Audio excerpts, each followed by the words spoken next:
Sábado pasado estudiamos el tema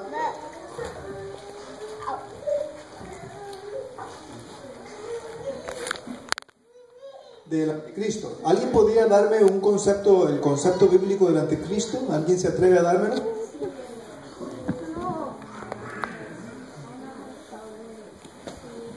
¿No?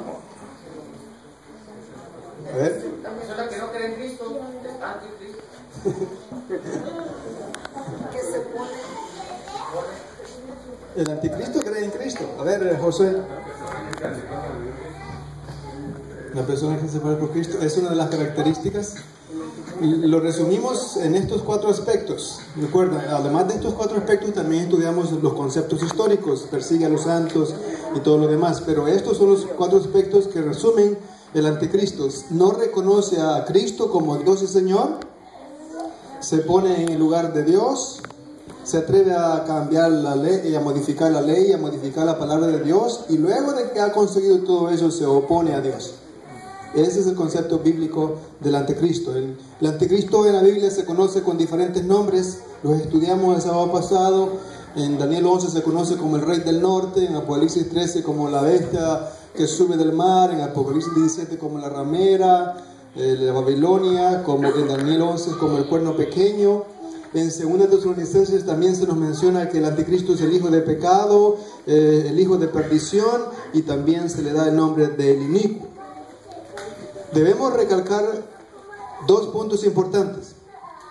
Primero, que el anticristo recibe su poder directamente del mismo Satanás, porque él fue el que ha sido a través de todos los siglos que se ha opuesto a Dios. Él fue el que se opuso a Dios en el cielo. En Apocalipsis 13, versículo 4 dice: adoraron al dragón, que es el diablo, que había dado autoridad a la bestia. La bestia es un nombre del anticristo, diciendo: ¿quién como la bestia y quién podrá luchar contra ella? Apocalipsis 13, 12 y 2 y 3 dice: y el dragón, Satanás, le dio su poder y trono y grande autoridad al anticristo, y se maravilló toda la tierra en pos de la bestia, otro nombre, y adoraron al dragón que había dado autoridad a la bestia. Y el segundo punto que quiero que entendamos es que el anticristo también recibe el apoyo político y militar de los reyes de la tierra. No solo recibe el poder del dragón mayor, de la bestia mayor, de Satanás, sino que también recibe el apoyo político y militar de los reyes de la tierra. Apocalipsis 17, 12 al 14. Los 10 cuernos que representan las 10 tribus en que se dividió Europa después de que fue destruido el Imperio Romano. Que has visto son 10 reyes, y estos tienen un propósito y entregarán su poder y su autoridad a la bestia. También los reyes le entregaron su poder a la bestia y pelearán contra el Cordero. A través de la Biblia podemos encontrar la prevención divina, que seamos precavidos en contra del anticristo.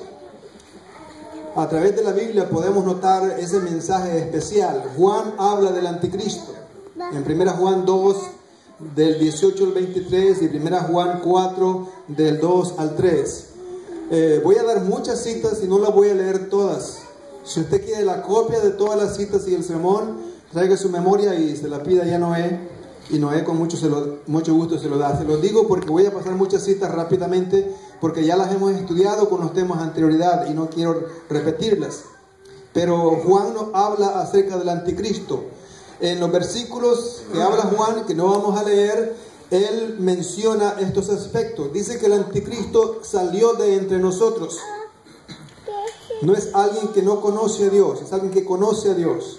No era de nosotros, aunque estaba con nosotros, realmente no era de nosotros. Sus mentiras no proceden de la verdad. Niega que Jesús es el Cristo y niega el Padre, y por supuesto son engañadores. Ahora, Pablo también menciona el anticristo en 2 Tesalonicenses 2 del 1 al 12. No lo vamos a leer, pero resumido es que él dice: tiene un nombre, tiene una actitud y tiene una ideología. El anticristo tiene un nombre, y es un nombre de apostasía, hombre de pecado, hijo de perdición. y también se le conoce como el inicuo, aquel que conoce la verdad pero no que practica la verdad. Tiene una actitud. La actitud es que despóticamente se sienta en el templo de Dios como si fuera Dios y se hace pasar por Dios. Y también tiene una ideología. Es un inicuo cuyo advenimiento es por obra de Satanás. La intención de Satanás era usurparle el trono a Dios. Y este inicuo tiene esa misma ideología, tomar el trono de Dios, por supuesto porque está impulsado por Satanás. Pedro también nos habla y nos previene acerca del anticristo en 2 Pedro 2 del 1 al 3. Y resumiendo, lo que Pedro dice es: está representado el anticristo por falsos profetas y falsos maestros que introducirán encubiertamente, ya sea por rebeldía, ya sea por ignorancia, o ya sea porque realmente hacen negocio de la religión, herejías destructoras, y en el proceso negarán al Señor, tendrán una conducta disoluta, blasfemarán la verdad, por su avaricia hacen mercadería en la iglesia de Dios usando palabras fingidas. Y noten que no solamente una iglesia hace eso, porque la bestia tiene hijas también. Hacen mercadería en la iglesia de Dios usando palabras fingidas, y también la condenación de ellos es eminente según el apóstol Pedro. Daniel y Apocalipsis también nos previenen acerca del anticristo. Y en Daniel 7:25 dice que hablará palabras contra el Altísimo, y en Apocalipsis 13, 5 y 6 dice que en su frente lleva nombres de blasfemia. Ya hemos estudiado esto con detenimiento. Pero el anticristo usa su poder básicamente, según todas las advertencias bíblicas, para engañar, para seducir, para atrapar, para destruir y luego para matar. Ese es el fin. No comienza diciéndonos la verdad al principio, sino nos engaña y nos seduce. ¿Cómo nos engaña? Con palabras de blasfemia, contra palabras en contra del Altísimo, que podemos resumirlo como actos, básicamente actos en contra del Altísimo. He encontrado en la Biblia 31 actos de blasfemia. Y por supuesto no lo vamos a estudiar todos porque pasaríamos aquí una semana. Algunos de ellos ya los hemos estudiado. Me voy a dedicar al final a estudiar 5 de ellos. Prácticamente en estos actos del Altísimo podemos ver una sustitución de la verdad por el error y la mentira. Se lo voy a mencionar rápidamente para que ustedes vean. El Espíritu Santo, dice la Biblia, es el único vicario de Cristo. Pero el anticristo menciona que hay un hombre como vicario de Cristo. Cristo es nuestro único mediador. El anticristo enseña que hay otros mediadores: María, los sacerdotes, el obispo de Roma, etcétera, etcétera. La Biblia enseña que hay un santuario celestial. El anticristo enseña que hay uno terrenal. La Biblia enseña que Cristo es único sacerdote. El anticristo enseña que hay muchos sacerdotes. La Biblia enseña que Cristo único rey y somos sacerdotes. El anticristo enseña que hay otros hombres que pueden hacer su función. La Biblia enseña a Cristo en el santuario del cielo. El anticristo enseña que hay hombres en santuarios terrenales. La Biblia enseña salvación por fe en Cristo. Y el anticristo enseña que hay salvación por fe en las obras y en la iglesia. Lo que está en azul es la Biblia y lo que está en rojo es el anticristo. Sin Cristo no hay salvación. Sin la iglesia no hay salvación, dice el anticristo. La Biblia es nuestra única fuente de autoridad. El catecismo y la tradición son la única fuente de verdad para el anticristo. El Espíritu Santo, único intérprete de la Biblia. El clero es el intérprete de la Biblia, dice el anticristo. Persuasión por medio del Espíritu Santo. La coerción por medio de la unión de la iglesia con el Estado, que ya hemos estudiado.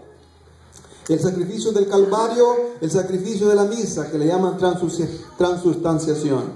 Cristo muerto y resucitado, Cristo muerto del crucifijo. Cristo la piedra angular de la iglesia, Pedro y sus supuestos sucesores.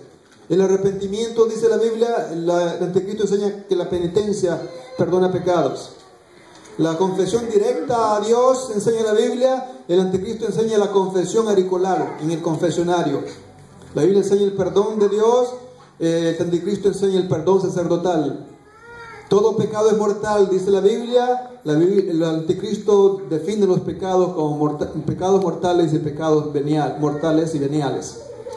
Alma mortal, alma inmortal. La muerte como un descanso, el anticristo dice que es la continuidad del alma en el purgatorio, en el infierno, en el paraíso. Y por eso se hacen misas para liberar al alma de ese purgatorio. La salvación por la fe en Cristo, la salvación por la fe en las obras meritorias. El bautismo por inmersión enseña la Biblia, y único bautismo. El anticristo enseña que podemos bautizarnos por aspersión. El bautismo de creyentes conscientes e instruidos. El anticristo enseña el bautismo de infantes. La santificación por medio de la obra del Espíritu Santo. La santificación por medio de los sacramentos. La oración espontánea. El anticristo dice que podemos hablar con Dios por rosarios, oraciones, rezos y oraciones rezadas. La ley de Dios, la ley de la iglesia. El reposo del sábado, séptimo día de la semana. El reposo del domingo, primer día de la semana.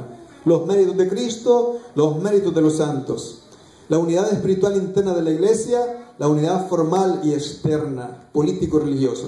Dios creador de todo en la semana de la creación bíblica. El anticristo enseña a un Dios inmerso en un proceso evolutivo, un Dios que está ajeno a la evolución de las especies en millones de años, antibíblico, anticristo. El poder del amor, el amor al poder. Muy bien, ahora que hemos leído rápidamente los 31 aspectos o actos en donde el anticristo deliberadamente se pone a blasfemar en contra del Altísimo, veamos 5 de estos aspectos que considero son los más importantes, con los cuales a través de la historia ha blasfemado contra Dios, y los 5 resumen estos 4 aspectos que ya hemos mencionado anteriormente. El primer aspecto es: ¿quién es la cabeza de la iglesia? ¿Quién es el vicario de los seres humanos? ¿Quién es el mediador entre Dios y los hombres? ¿Qué es lo que enseña la Biblia? El gobierno del Vaticano se atreve, tiene el atrevimiento, mejor dicho, de presentar al obispo de Roma como la cabeza de la iglesia de Cristo en la tierra. Y lo hacen básicamente malinterpretando en una forma falsa y deliberada estos versículos que están en Mateo 16, 19 y Mateo 16, 18, en donde ellos dicen que Jesús le dijo a Pedro: a ti te daré las llaves del reino de los cielos, y todo lo que ligares en la tierra será ligado en los cielos, y todo lo que desatares en la tierra será desatado en los cielos. Básicamente eso es cierto, pero se lo está dando a la iglesia. La iglesia puede bautizar, pero no perdonar pecados, porque cuando la iglesia bautiza, Dios perdona pecados. Hay ciertas cosas que la iglesia debe de hacer. Le dio la autoridad, le dio el privilegio, pero realmente nosotros somos un medio para que Dios haga todo. Me dio la autorización para hacerlo. Ahora, ¿de dónde han sacado la idea de que Pedro es la cabeza de la iglesia? De una conversación que Jesús tuvo con Pedro, en donde ellos dicen que Dios le dijo: mas yo también te digo que tú eres Pedro, y sobre esta roca edificaré mi iglesia, y las puertas del infierno no prevalecerán contra ella. Pedro significa piedrecita, y Jesús significa roca. Así que Jesús no podía estar edificando su iglesia sobre un hombre falible. La iglesia la iba a edificar sobre él mismo. Resulta extraño que la iglesia romana en el primer siglo no dijo nada acerca de eso. No mencionaron nunca que Pedro vivió o murió en Roma, primero y segundo siglo. No mencionaron que Pedro es la cabeza de la iglesia, primero y segundo siglo. Fue en el tercer siglo cuando la iglesia católica quiso poner al obispo de Roma como el prelado que iba a dominar y ser la cabeza de las iglesias de todo el mundo, cuando ellos se idearon esta teoría. Jamás se mencionó absolutamente ninguna de las cosas que dicen que sucedieron, ni mucho menos que Pedro era la cabeza de la iglesia. Así que fue en el tercer siglo de nuestra era cristiana cuando quería tomar posesión o volver a tomar posesión del imperio que había perdido. Déjenme ponerles aquí Este es el escudo de armas de Juan Pablo II. Si ustedes notan, la tiara papal, la triple corona, está arriba de la cruz, simbolizando que el Papa es mayor que Jesús. La M que tiene ahí en medio es la M de María, representada a María como la mediadora entre entre Dios y los hombres. Aquí tenemos el mismo escudo en una forma coloreado, en una forma diferente. Ahí abajo de la tiara papal están las llaves, y abajo de las llaves está la cruz. Es una terrible blasfemia pretender que el Papa está por encima de Jesús, que murió en la cruz. Y está corroborado más en esta moneda. Esta moneda es la medalla de Calixto III, que fue Papa de 1455 a 1458. Notan ahí la tiara papal encima de la cruz. Nuevamente. La triple corona encima de la cruz claramente simboliza para ellos, o para el anticristo, que el Papa reclama autoridad divina sobre la tierra y que todos los reyes de la tierra le deben de obedecer. En este libro, el Papa Juan Pablo II declara, en la página 3, el Papa representa y toma el lugar del Hijo de Dios en la tierra, la segunda persona de la Trinidad del omnipotente Dios. En la página 13 dice, el Papa no solo mantiene su título como cabeza de la Iglesia, sino que como obispo también es vicario de Cristo. Aquí tenemos nuevamente este es Juan Pablo 23. Tenemos la tiara allá encima, y siempre la tiara papal, la triple corona papal, está por encima de todo lo demás. Juan Pablo 23, en su homilía a los obispos, en su coronación, que fue noviembre 4 de 1958, les dijo lo siguiente: el pontífice romano es vicario de Cristo y representante personal de Cristo en la tierra. Aquí tenemos otra moneda, de Pío XI, en donde está Pedro sentado sobre el mundo, con las llaves en la mano, simbolizando que Pedro tiene autoridad sobre todos los reyes de la tierra. En esta medalla, el sucesor de Pedro, el Pío XI, declara ser la cabeza de la iglesia y de todos los cristianos alrededor del mundo. Esto ya lo había expresado en varias homilías anteriormente, pero aquí le da el León XXIII también nuevamente la misma idea. Dice León XXIII, el maestro supremo de la iglesia es el sumo pontífice romano. Por lo tanto, se requiere, en acuerdo perfecto de nuestra fe, completa sumisión y obediencia al sumo pontífice romano, como si lo estuviéramos haciendo al mismo Dios. ¡Qué atrevimiento! Este es el mismo señor León XXIII. Los papas ocupamos el lugar de Dios Todopoderoso en la tierra. Y más adelante dice, declaramos que el santo y apostólico sumo pontífice romano tiene la primacía de la iglesia a través del mundo entero, y que el mismo sumo pontífice romano es el sucesor de San Pedro, el príncipe de los apóstoles, el vicario verdadero de Cristo, la cabeza de la iglesia entera y el padre y maestro de todos los cristianos. Así que, qué osadía más grande, ¿no? Cuando la Biblia presenta claramente que Cristo es la única cabeza de nuestra iglesia. Les puedo leer cita tras cita de versículos para apoyar esta idea, porque el marido es cabeza de la mujer, así como Cristo es cabeza de la iglesia. Efesios 1:22, Dios sometió todas las cosas debajo de los pies de su Hijo Jesucristo y lo puso por cabeza sobre todas las cosas de la iglesia. Colosenses 1:18, Cristo, Él es la cabeza del cuerpo que es la iglesia, Él que es el principio y el primogénito de los muertos. Podríamos leer citas tras citas acerca de esto. Cuando estudiamos acerca del título del obispo del Vaticano, Pontífice Máximo, que significa el puente que une a Dios y los hombres, lleva ahí escrito en su mitra la palabra Vicario Filii Dei. Esa es la triple corona papal, y estudiamos que de ese nombre, Vicarius Filii Dei, el vicario de Cristo, de Dios en la tierra, sacamos el número 666.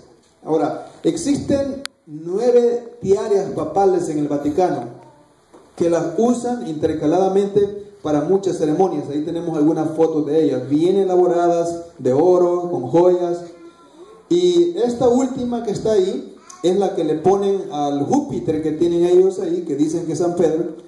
Esa es la misma que le ponen en algunos eventos especiales. Ahora, esta es nueva, esta es la que le hicieron al nuevo Papa, al Benedicto XVI, cuando fue coronado en el 2011.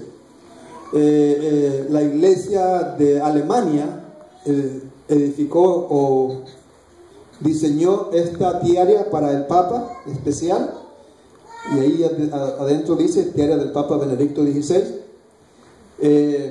Esta triple corona papal en latín se dice trireino, que significa 3 reyes o tres veces rey. Y lo que les quería decir es acerca de dónde tomó la idea el Vaticano de esta triple corona papal. La tiara papal, dice la Enciclopedia Católica, es un diseño babilónico. Así lo dice la Enciclopedia Babilónica. De ahí tomaron la idea.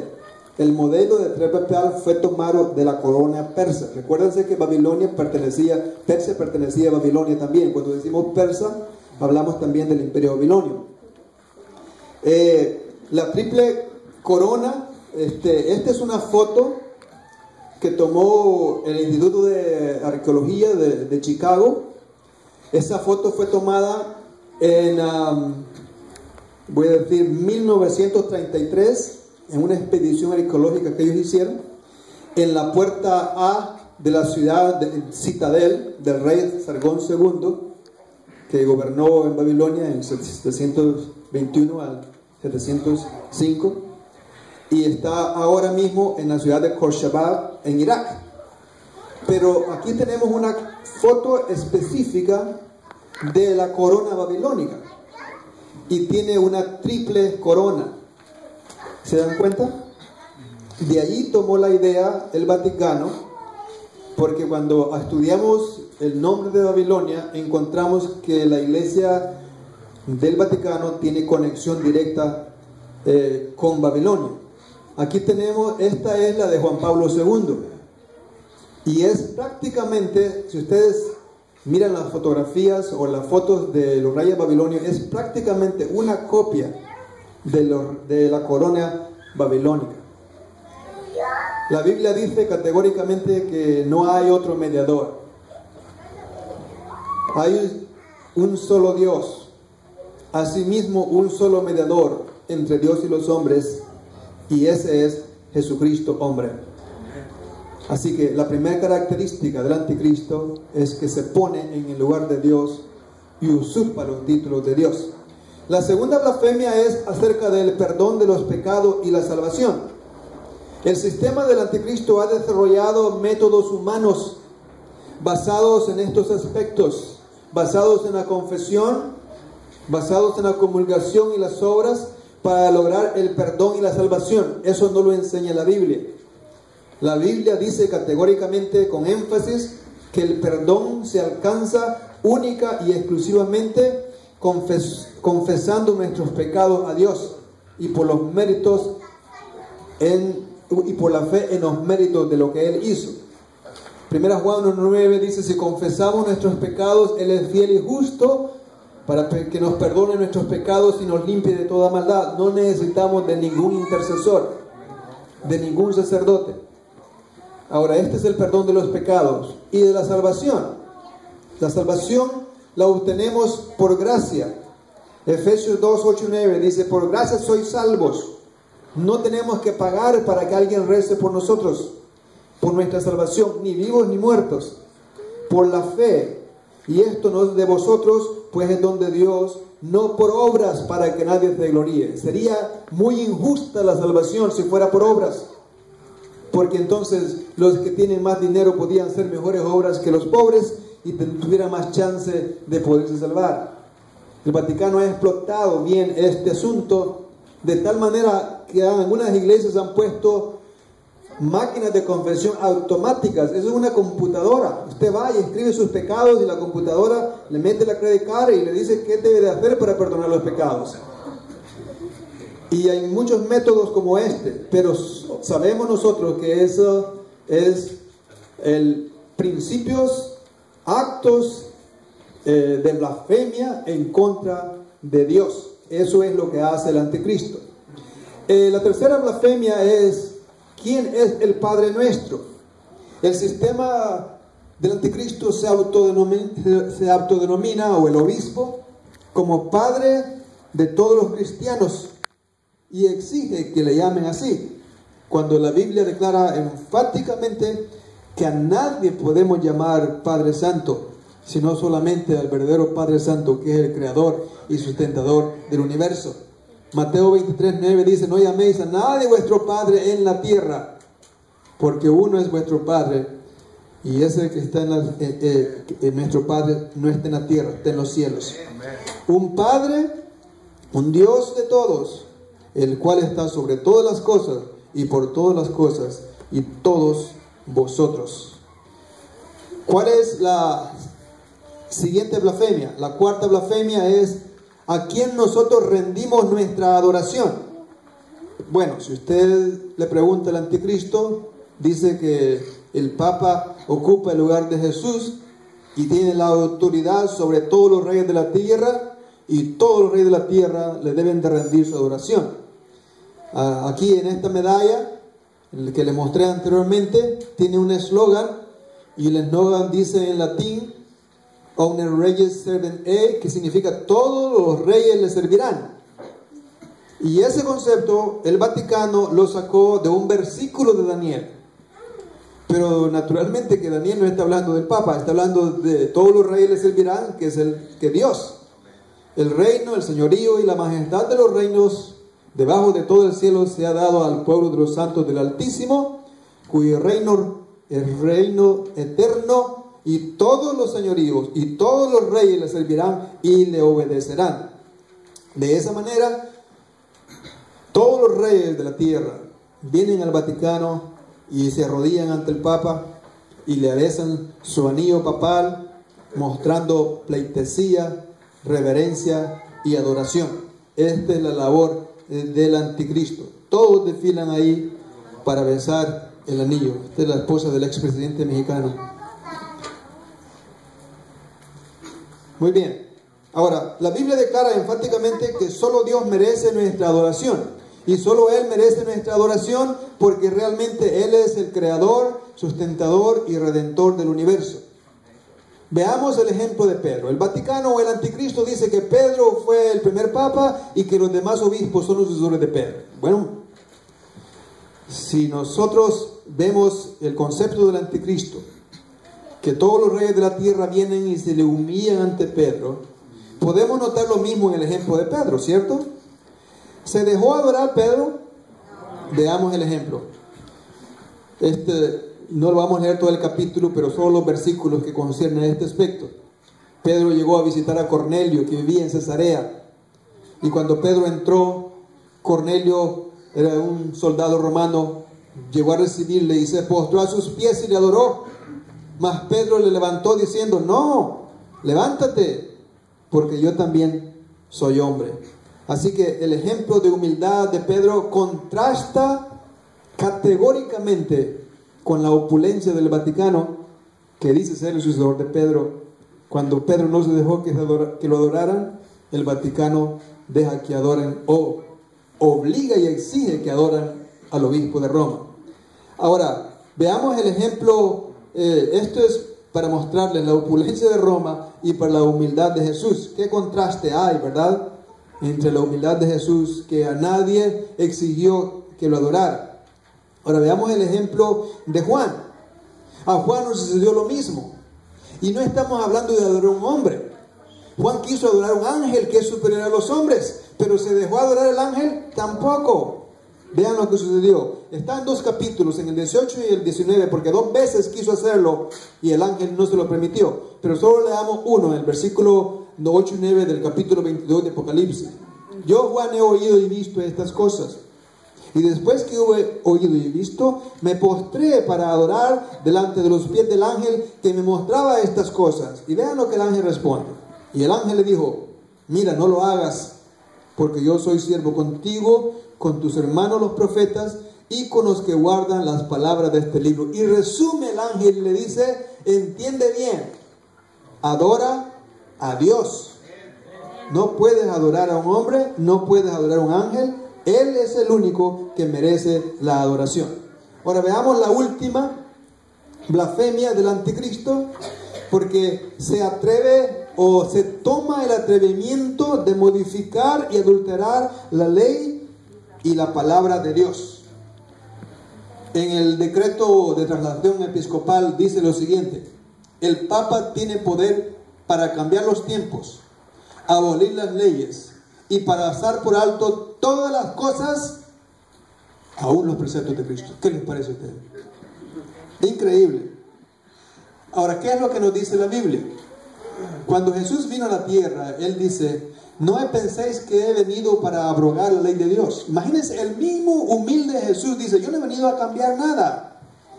O los profetas: no he venido para abolir, abrogar, sino a cumplir, porque de cierto os digo que hasta que perezca el cielo y la tierra, ni una jota, ni un tilde perecerá de la ley, hasta que todas las cosas sean hechas. Salmo 111, versículos 7 y 8 dice: las obras de sus manos son verdad y juicio, fieles son todos sus mandamientos, afirmados por siglo de siglo, hecho en verdad y en rectitud. Nadie los puede cambiar. Esta profecía ya estaba escrita en la Biblia. En el libro de Ezequiel nos habla de la osadía que iba a tener el anticristo de modificar la ley de Dios e ignorar sus principios. Ezequiel 22, 26 dice: sus sacerdotes violaron mi ley, contaminaron mi santuario, no hicieron diferencia entre lo santo y lo profano, de mi día de reposo apartaron sus ojos, y yo he sido profanado en medio de ellos. Y en el versículo 28 del mismo capítulo dice: sus profetas les profetizaban vanidad, les adivinaban mentira, diciendo: así dicho el Señor Jehová. Y realmente Jehová no lo ha hablado, eso es mentira. 22:8: mi santuario menospreciasteis y mi día de reposo has profanado. En Salmo 119, versículo 152 dice: he entendido que tú estableciste tus mandamientos para siempre. Podemos usar otro tema para mostrar cómo el anticristo ha modificado, y de hecho ya lo hemos estudiado cuando estudiamos los sellos apocalípticos, ha modificado totalmente la palabra de Dios y se ha tomado el atrevimiento de cambiar la ley de Dios. Pero ahora solo quiero enfocarme en el cuarto mandamiento, que es el corazón de la ley de Dios. Cuando observamos la creación y no entendemos realmente cómo funciona el universo, pero notamos en cada uno de los detalles que el universo revela planificación, inteligencia, orden y propósito, porque fue diseñado por la mente de Dios. Pero después de que Dios terminó la creación, el séptimo día de la semana, Él dijo algo muy interesante. Dio un paso hacia atrás, observó todo lo que había creado y vio Dios todo lo que había hecho, y todo era perfecto, todo era bueno en gran manera. Y nosotros notamos el océano y la función que cumple en nuestro mundo, la atmósfera. Le voy a poner un ejemplo. Si la Tierra tuviera el mismo volumen de la Luna, no podría retener la atmósfera que nosotros tenemos, porque los astros interfieren con las cosas que suceden en la Tierra. No podrían sostener el agua. Según el movimiento de la Luna se mueven las mareas. Si la Luna fuera más grande, las mareas fueran más grandes y nos inundarían a nosotros. En otras palabras, Dios creó todo con precisión, incluso el satélite de la Tierra. y también la luna interfiere en el weather, en el clima de la tierra. Ahora, si el sol tuviera el mismo volumen de la tierra, estuviéramos también en serios problemas, porque sería imposible mantener el equilibrio que nos atrae, mantener el equilibrio físico y astronómico en relación a la rotación de la galaxia. No somos producto de la casualidad. Por eso Jesús vio y dice, todo es bueno en gran manera. Y al final de la creación, observando millones y millones de maravillas regidas por leyes inteligentes y incluido por supuesto el formidable cuerpo humano y la mente, que es una tremenda computadora, Dios expiró y dijo, todo es bueno en gran manera. El sexto día Él crea al hombre. Inmediatamente después de crear al hombre, entonces llega el día de reposo, el séptimo día, el sábado. Y se convierte en día de reposo porque ese día Dios dejó de laborar.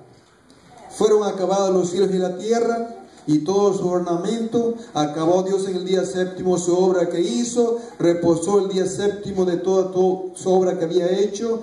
Bendijo Dios el séptimo día y lo santificó porque en él reposó de toda la obra que había hecho. ¿Cuáles son los beneficios del sábado? El Señor nos creó con necesidades. El ser humano necesita descanso diario, necesita descanso nocturno, necesita descanso semanal y necesita descanso anual.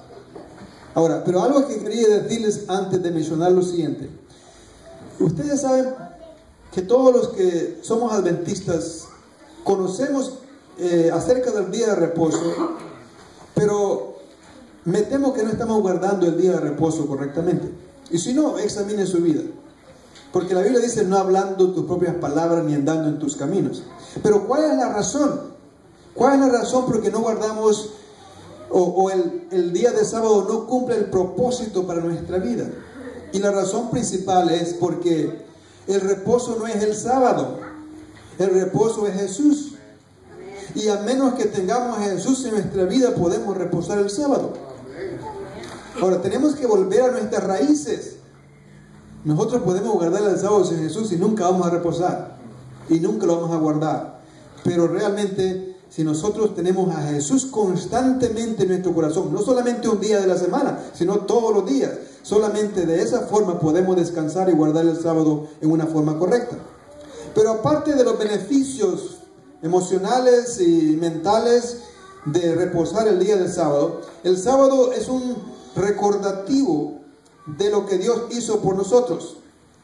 Aquí es lo que les estaba diciendo, ¿no? No es el sábado más importante que el hombre. El sábado se hizo por causa del hombre, pero el Señor es Señor del sábado. Así que para reposar el sábado tengo que tener al Señor en mi vida como mi reposo. El sábado es un monumento recordativo de que Él es nuestro creador, de que Él es nuestro sustentador y que Él es nuestro redentor. Después de crear al hombre, reposó el sábado.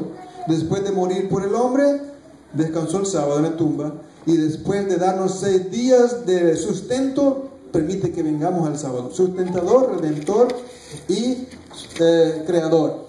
Ahora, el ejemplo de Jesús. Esto nos da a nosotros a notar la importancia del sábado, que el mismo Jesús, que por supuesto reposaba todos los días en los regazos de su Dios, de su Padre, reposó el sábado para darnos un ejemplo. Jesús entró conforme a su costumbre el día de sábado en la sinagoga y se levantó a leer. ¿A dónde iba Jesús todos los días, sábados? A la iglesia, a la sinagoga. ¿Y qué podemos decir de su querida madre, de la bienaventurada María? ¿Guardó el sábado María? Por supuesto. Aquí tenemos los ejemplos en Lucas 23 y también 24. Cuando Jesús falleció, lo llevaron a la tumba y las mujeres llegaron para tratar de embalsamar a Jesús y se dieron cuenta que ya el sábado el viernes se había terminado y estaba para comenzar el sábado, y reposaron el sábado conforme al mandamiento. María puede haber dicho, bueno, si Jesús es el Señor del sábado, voy a hacer mi trabajo en sábado. Pero ella sabía lo importante que era guardar el día de reposo y ella nos dio ejemplo también para hacerlo. No voy a leer el versículo, pero ustedes saben que es el corazón de la ley de Dios, el cuarto mandamiento. Y de hecho, todos los mandamientos son cortos: no matarás, no adulterarás. Pero este mandamiento son 96 palabras, 95 palabras para explicarnos. Eso indica en el mero corazón de la ley de Dios que este mandamiento es de suma importancia. Pero el anticristo se ha atrevido a modificarlo y a cambiarlo por otro día que se le da reverencia al sol y no al que hizo el cielo y la tierra. Ahora, algo que había quedado pendiente y se lo voy a dar ahora es que íbamos a explicar si realmente, porque he escuchado muchas especulaciones, realmente el sábado, este día sábado, ¿es el mismo sábado de la creación o se ha perdido la secuencia de los días? ¿Cómo sabemos? Bueno, déjenme explicarles. Un día es la rotación del globo terráqueo sobre su mismo eje y ocupa 23 horas 54 minutos y 4.6 segundos. Notan ustedes, nosotros decimos 24 horas, pero no son exactas. Son 23 horas 56 minutos y 4.6 segundos. Ese es un día.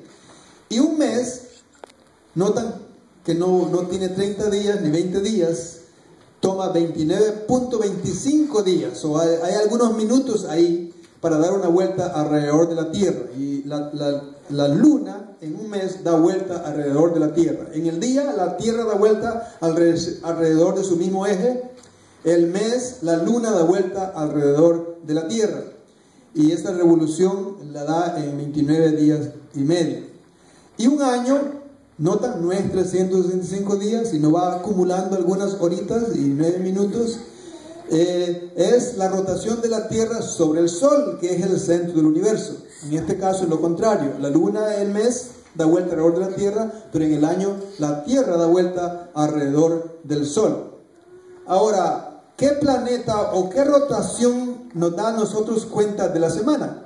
La semana no lo cuenta ningún planeta, porque la semana fue hecha por Dios no como un fenómeno astronómico, sino que ese día es específico para que nosotros nos recordemos de quién hizo los astros. El sábado es un día especial. Los días de la semana para los cristianos originalmente no tenían nombres. Fueron los romanos que le pusieron nombres. Pero los cristianos conocían el domingo como el primer día de la semana. Así les nombraban. Y de hecho en portugués también se dice primera feira, segunda feira, primero, segundo, tercero, cuarto, quinto, sexto, y el sábado sí, porque el sábado significa reposo. Pero no tenían nombre. Ahora, fue Constantino el que le puso los nombres a los días. Y al domingo por reverencia al sol, al lunes por reverencia a la luna, martes Marte, miércoles Mercurio, jueves Júpiter, viernes Venus. Y todavía tuvo la osadía de nombrar el día del Señor, que significa reposo en hebreo, para reverencia al dios Saturno. Algo muy importante que debemos entender es que el día sábado se guarda de tarde a tarde. No comienza en la mañana del sábado, comenzó anoche, porque el sol se puso para diferenciar los días. Si lo queremos guardar bien, o como la Biblia lo dice, debemos de empezar la noche del viernes de tarde. Es de tarde a tarde. Ahorita estamos en medio del sábado. Cuando se oculta el sol esta tarde, termina el día de sábado. El sábado de reposo será vosotros de tarde a tarde, holgaréis vuestro sábado. En un calendario perfecto, y este ha sido uno de los problemas que ha tenido a través de la historia, por eso han modificado los calendarios, tiene que tener tres aspectos o tres factores fundamentales. Primero tiene que tener el aspecto científico, que se debe de tener con exactitud el cómputo del tiempo para que el año civil corresponda con el astronómico. El astronómico es el que está sucediendo por la rotación de los planetas. El segundo aspecto que debe tener un buen calendario es el aspecto religioso, que requiere que el calendario respete los días sagrados, de modo que los días de trabajo no estorben con los cultos y los servicios que debemos de hacer. Recuerdan que los israelitas tenían Pascuas y todas las medían por los meses del año. Y también tiene que tener un aspecto económico. Debe tener una distribución equitativa del tiempo disponible para trabajar. No podríamos nosotros trabajar por un mes y descansar al final del mes. Nos cansaríamos demasiado. O no podíamos descansar a cada 3 días, porque entonces no haríamos nada. Entonces por eso Dios dejó una semana para descansar, trabajar y descansar. Ahora, el primer calendario del que tenemos noción escrita, o mejor dicho, el primer calendario documentado fue el calendario hecho por Rómulo. Se llamaba el calendario romuliano. Ese fue el primer calendario. Tenía 304 días. Imagínense, le faltaban 61 días. Con razón tuvieron problemas con ese calendario. Estos estaban divididos en 10 meses. Y cada mes variaba de entre 16 y 36 días. Y posteriormente, el número de días de cada mes eran 30 y 31. Este calendario de 10 meses lunares se iniciaba con los equinoccios. El equinoccio de primavera, el 20 o el 21 de marzo, dependiendo. Ahora, estos 10 meses, aquí están los nombres del primer calendario. Martius, pero no tan solo eran 10 meses.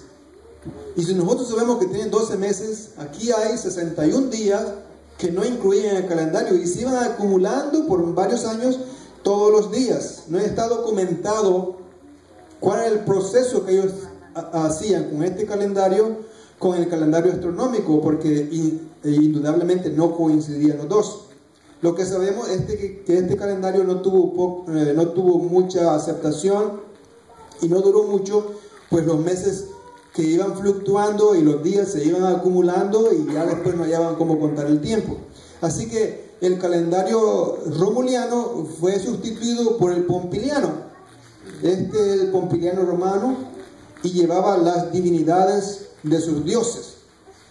Estos les cambiaron los nombres por las divinidades romanas. Este calendario era muy inexacto también, parecido al anterior, y daba el problema de la acumulación de días, que ha sido el problema de los calendarios a través de toda la historia. Entonces, cuando llegó Julio César, avergonzado por este calendario, porque era un calendario que no tenía muchos defectos, entonces él puso, de hecho, este calendario se apartaba 90 días del calendario astronómico. Entonces él ubicó en el año 47 el calendario juliano. El juliano sustituyó al pompiliano. Y habían 3 factores que él usó para el calendario juliano. Suprimió el mes mercedino, distribuyó el año en forma diferente, se le daba el valor de 365 días y 6 horas y se agregaba un año bisiesto cada 4 años. Este calendario, establecido por Julio César, se usaba prácticamente en todo el Imperio Romano o en todos los países en donde Roma gobernaba. Cuando cambió el calendario pompiliano al juliano, no le cambió los nombres a los meses. Se conservaron los mismos meses, en los mismos nombres. Y enero se usaba Janarius en latín. Era mes de 31 días que los romanos consagraban al dios Juno. Cada uno de los meses era consagrado a uno de sus dioses. Y el dios Juno era un dios que tenía 2 caras, miraba hacia el pasado y el futuro. Como en enero uno mira hacia el pasado y mira hacia el futuro, mira el año que pasó. Así que esto es importante porque esta noción se ha usado en la nueva era.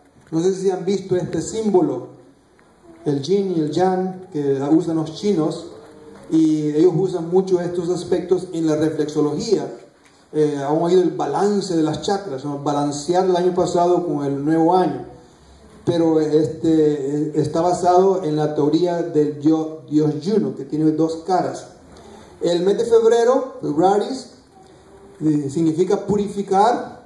Este es un mes que los sacerdotes hacían una fiesta de purificación, como los brujos que le hacen limpias, exactamente, con unas varas que se llamaban februm, que se usan para las procesiones en Vaticano. Todavía lo usan. Cuando hacen procesiones especiales van con esos februm como abanicos delante del Papa. Es el más breve de los meses, tiene 29 días y es el más corto de los meses porque le quitaron un mes para ponérselo a julio. porque julio lleva el nombre de Julio César, que hizo el calendario. Así que le quitaron un mes a febrero para ponerle 31 meses a julio, que era el mes, uno de los meses más largos. Muchos años después, tomando este aspecto de la iglesia romana, por la purificación que hacían en febrero, ellos impusieron el día de la purificación o de la purísima de la Candelaria en febrero, siguiendo con la costumbre del pasado. Marzo viene del nombre Martius, fue consagrado a Marte, era el primer mes del antiguo calendario romano y tenía 31 días. No voy a explicar a cada uno de los meses, pero cada uno de estos meses tenía un aspecto importante en relación a los dioses mitológicos de los romanos. Este es el mes de julio, es el 5º mes del calendario. Originalmente estaba consagrado a Júpiter, pero luego le pusieron Julio porque estaba consagrado a Julio César y le añadieron un año más. Agosto, que venía del emperador Augusto, y el 6º mes del calendario civil, estaba dedicado al emperador Octaviano, que se le decía, su apodo era Augusto. Y había como decir, republicanos y demócratas. Entonces, ¿quién ha sido el mejor presidente? Los republicanos dicen un republicano. En este aspecto habían contrincantes en los que seguían a Julio César y los que seguían a Augusto. Entonces, como Julio César le había aumentado un día a su mes, también en agosto se le aumentó otro mes para no dejarse. Por eso tenemos 2 meses seguidos de 31 días. Julio tiene 31 y agosto tiene 31. Así que siempre ha continuado desde ese entonces. Ahora, en los meses posteriores, los romanos usaban los meses primeros para trabajar, pero después de agosto a disfrutar lo que habían cosechado. Por eso es que en septiembre, de hecho en agosto empezaba la cosecha, y el dicho hacer tu agosto significa llenarse las arcas, porque en ese día comenzaba la cosecha. De ahí tomaron ese nombre. Septiembre fue dedicado al dios Saturno, el padre de Júpiter. Octubre al dios Olimpio, la morada de los dioses, y noviembre al Neptuno, el dios de los mares. Diciembre viene de Decem, que significa 10, estaba dedicado a Vesta. Vesta era diosa del fuego del hogar y se representaba con una antorcha encendida en ilusión a la fiesta de la Saturnalia, que ustedes pueden ver ahí en New York a la dama, a la Estatua de la Libertad, y que era la diosa de la Revolución Francesa. Era la diosa de la inteligencia, de la Illuminati, de la iluminación. Ese día en especial, el 25 de diciembre, era especial para ellos, porque la Iglesia Católica, para aclarar su dominancia sobre el paganismo, facilitó la conversión del cristianismo e impuso el 25 de diciembre como el nacimiento de Jesús. El calendario juliano tenía una diferencia anual de 11 minutos y 14 segundos con respecto al año astronómico. Como ven, también daba problemas. Ahora, cuando llegó el siguiente Papa, Gregorio, se dio cuenta de el problema de los días que se habían acumulado. Se habían acumulado 10 días, y él impuso el calendario que usamos ahora. El calendario que usamos ahora se llama gregoriano, porque fue impuesto por Gregorio XXIII. Como les digo, había acumulado 10 días. Ahora, ¿cómo resolvió este problema? Él introdujo 3 reformas, pero lo que hizo fue quitarle 10 días al calendario. Y de un jueves 4, contamos 10 días al jueves 15, al viernes 15. En otras palabras, la secuencia de los días no se perdió, solamente se perdieron 10 días. Este año fue el año más corto de la historia, porque resten a 365 10 días. Pero de un jueves, inmediatamente pasó el viernes, pero ya no fue jueves 5, sino jueves 15. Entonces, históricamente no se perdió la secuencia de los días. Pero déjenme mostrarles las pruebas bíblicas Históricamente y astronómicamente no se ha perdido la secuencia. Este sábado es el mismo sábado de la creación. Pero déjenme demostrarles las pruebas bíblicas de que este es el mismo sábado. Ahora, si notamos este croquis aquí, allá tenemos el Edén, y ahí están las citas. Génesis 1 2 del 1 al 3, donde Jesús reposó el sábado, y corroborado con Éxodo 20, 11, que dice lo mismo de Génesis 2, 1 al 3. Luego seguimos en la historia, en el punto número 2, y llegamos a la peregrinación de los hijos de Israel en el desierto, en donde Dios les dio maná, y les dijo que reposaran el sábado. Y cuando les daba una doble porción para el sábado, no se podría.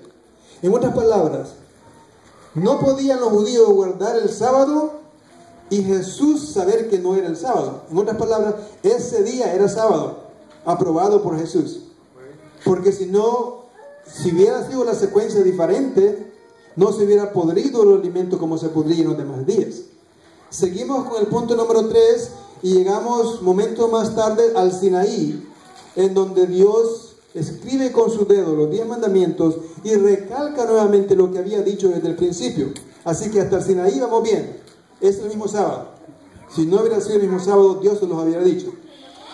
Seguimos al año 46, donde comienza el calendario juliano, el anterior al que estamos usando. Y llegamos al momento de la cruz, 2000 años atrás, cuando Jesús murió. Cuando Jesús murió, Lucas 4, 16 y 31, murió un día de sábado. Era doble sábado, porque era Pascua y era sábado. ¿Y cómo lo sabemos eso? Porque la Biblia lo dice. La Biblia no nos puede decir que era sábado sin saber de que estaban siguiendo la correcta secuencia. Por eso lo guardó Jesús y por eso lo guardaron María en el momento de su muerte. Seguimos avanzando y tenemos el cambio del calendario. Nuevamente el croquis que vimos anteriormente se repite aquí. Del sábado, del jueves 4 llega al viernes 15. No se pierde la secuencia y cambia el calendario juliano al gregoriano. Así que bíblicamente notamos. Ahora, si nosotros vemos la historia de los judíos lo siguen guardando exactamente como estaba establecido. Y por eso podemos decir que históricamente, astronómicamente y bíblicamente podemos probar que este día es el verdadero sábado y que es el sábado de la creación. Ahora, ¿cuál es el consejo de Dios hacia nosotros? Viendo la osadía del anticristo de tratar de modificar la ley de Dios y los mandamientos. 1 Juan 2, 3 y 4 dice: en esto sabemos que nosotros le hemos conocido. ¿Cómo sabemos si le hemos conocido? Si guardamos sus mandamientos. Y el cuarto mandamiento es el sábado. El que dice yo le he conocido y no guarda sus mandamientos, el tal es mentiroso y no hay verdad en él. ¿Y cuál es la promesa de Dios para aquellos que guardan el sábado? Isaías 58, 13 y 14. Si dejares de hacer tu voluntad en mi día santo, y al santo llamares delicia, santo glorioso de Jehová, y obedecieres, no haciendo tus caminos, ni buscando tu voluntad, ni hablando tus palabras, entonces te deleitarás en Jehová, y yo te haré subir sobre las alturas de la tierra, y te daré múltiples bendiciones, garantizado. Esto es porque la boca de Jehová lo ha hablado. La Biblia nos advierte repetidamente, y por eso hemos estudiado 2 temas acerca del anticristo. Porque tenemos que tener cuidado con las enseñanzas falsas del anticristo. La Biblia enseña que debemos obedecer a Dios y sus mandamientos. El anticristo enseña que nosotros debemos de seguir la tradición de los hombres. Y cuando esto sucede, Jesús nos advierte diciendo, Marcos 7:7, en vano me honra, no le sirve de nada, porque como doctrinas enseñan y guardan mandamientos de hombres. La ley de Dios no la dio para hacernos la vida miserable, la dio como una protección. Esa es la ley de Dios. La ley de Dios nos protege a la iglesia de Dios. Y desafortunadamente ese muro se ha roto, se ha abierto. El Vaticano ha tomado la osadía de hacer una gran brecha en ese muro y ya no estamos protegidos. Sin ley no estamos protegidos. Pero esto ha suscitado que haya mucha gente caminando por ese muro, porque ya no hay protección, caminando por ese muro hacia la perdición. La profecía se ha cumplido. El sábado pasado estudiamos que el anticristo iba a venir antes de que Cristo apareciera en su segunda venida. Bueno, la Biblia del anticristo declara que el anticristo ya está acá y está trabajando. Y dentro de poco va a seguir la segunda parte, que es la segunda venida del Señor. La pregunta es, ¿estamos listos para encontrarnos con nuestro Dios? Es una pregunta personal. Meditemos en eso, pongámonos de pie, vamos a cantar el último himno. ¿Estamos listos? ¿Estamos preparados para encontrarnos con el Señor?